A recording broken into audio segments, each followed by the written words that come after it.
আওয়ামী লীগের কোন দোষর যে আওয়ামী লীগের আপনি জানেন বৈষম্য আন্দোলনে বৈষম্য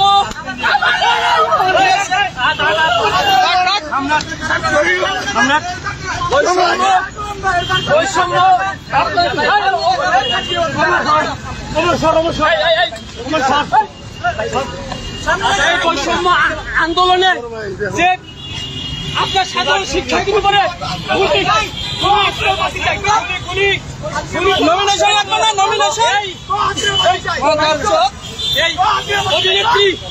এই অভিনেত্রী আপনার ও কিন্তু সরাসরি ছাত্রদের বিপক্ষে গিয়ে ও গুলি করার সে পক্ষে দোষদের পক্ষে ছিল তাকে কোনো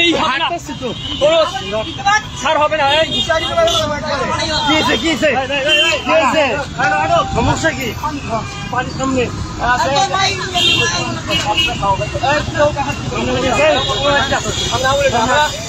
আমি বললাম আপনি জানেন ভাই আমাদের 2 জন শহীদ হয়ে গেছে 100 রুপায় হাত হয়েছে গুলিবন্ধ ছিলেন হবে না। আমরা থানায় গেলাম বিবি আপনাদের তাকে অ্যারেস্ট করে না আমরা থানায় নিয়ে যাচ্ছি। থানা আমাকে আইনের হাতে আইন আমরা তুলে নেব না, আইনের কাছে আমরা সমর্থ করে দেবো। আইনের প্রতি আমরা সবাই শ্রদ্ধাশীল বিশ্বাস করি। এই বাংলা জমিনে কোন আওয়ামী লীগের দোষর সে অভিনেত্রী হোক সে ক্রিকেটার হোক যাই হোক তাদের কোনো ছাড় হবে না। আমার ভাইয়ের রক্ত যখন দিয়েছি রক্ত আরো দেবো, তারপরে কোনো আওয়ামী লীগের দোষর এই বাংলায় আসতে পারবে না ইনশাআল্লাহ। যেহেতু জীবন আমরা প্রস্তুত আমরা জীবন মহানগর ঢাকা মহানগর করবো হান্নান ভাই তার তিনি বিষয়টি জানেন।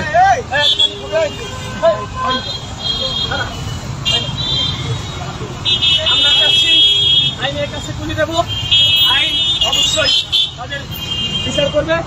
এটা আমাদের ঢাকা মহানগর পূর্ব ছাত্র দলের বিপ্লবী সাধারণ সরকার ভাই বিষয়টা জানেন এবং সভাপতি সোহাগ ভুইয়া তিনি বিষয়টি জানেন। আমাদের সেই 2000 ভাইকে নির্মমভাবে আপনার জঘন্যতমভাবে সেই খুন করেছেন, গুলি করে হত্যা করেছেন, এবং লাশকে পুড়িয়েছেন। সেই অভিনেতা সে অভিনেতা দেখো অনেক অভিনেতা ভাই বৈষম্যের পক্ষে কিন্তু এই সিদ্দিক এই কুলাঙ্কার এই জঘন্যতম লোক সে কিন্তু বৈষম্য আন্দোলনের পক্ষে ছিলেন না।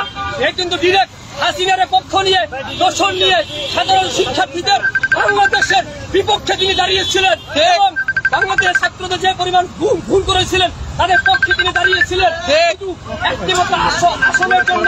কিন্তু ভাই এই অভিনেত্রীকে আমরা সেদিন বয়কট করেছি যেদিন সাধারণ শিক্ষার্থী তাদেরকে পাই নাই। আমি বলতে চাই যে অভিনেত্রী হোক যাই হোক কিন্তু আওয়ামী লীগের যে দোষর তার বিচারে বাংলা জমিনে হবে, আওয়ামী লীগের আস্থা নেই বাংলাদেশে হবে না। একটি স্পষ্ট বার্তা বলতে চাই, সে ক্রিকেটার হোক সে অভিনেত্রী হোক কোন আওয়ামী লীগের দোষরে বাংলাদেশ হবে না, তার বিচার হবে। ডিবি কার্যালয়ে ডিবি বছর প্রায় সমর্থন করতে চাই। আমরা ডিবিকে বিশ্বাস করি না, আমরা নিজেরাই থানায় সমর্থন করতে চাই। ছাত্র দল আমাদের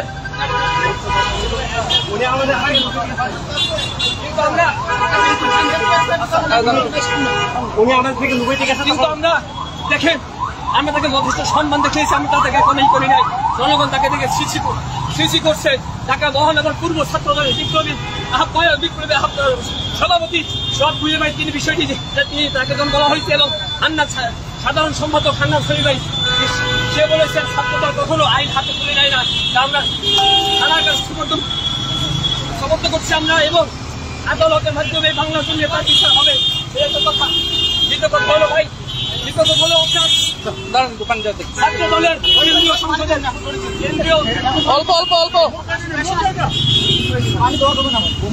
আচ্ছা পানি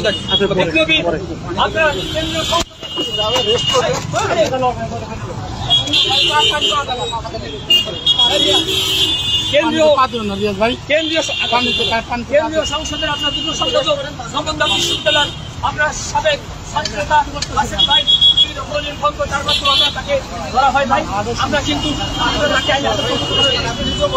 করে দিচ্ছি সেটা একটা কথাই বলবো ভাই। বাংলাদেশের মানুষের একটা উদ্দেশ্যে কথা বলতে চাই, ছাত্রদল সবসময় ন্যায়ের পক্ষে ছিল, কোনো ন্যায়ের পক্ষে আছে, সবসময় ছাত্রদল অন্যায় বিরুদ্ধে জীবন দিয়েছে, লড়াই করেছে, সংগ্রাম করেছে, এখনো আছে।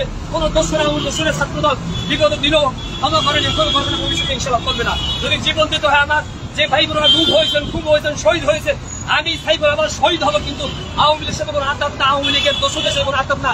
দোষদের অবশ্যই এই জমিনে বিচার হবে ইনশাআল্লাহ।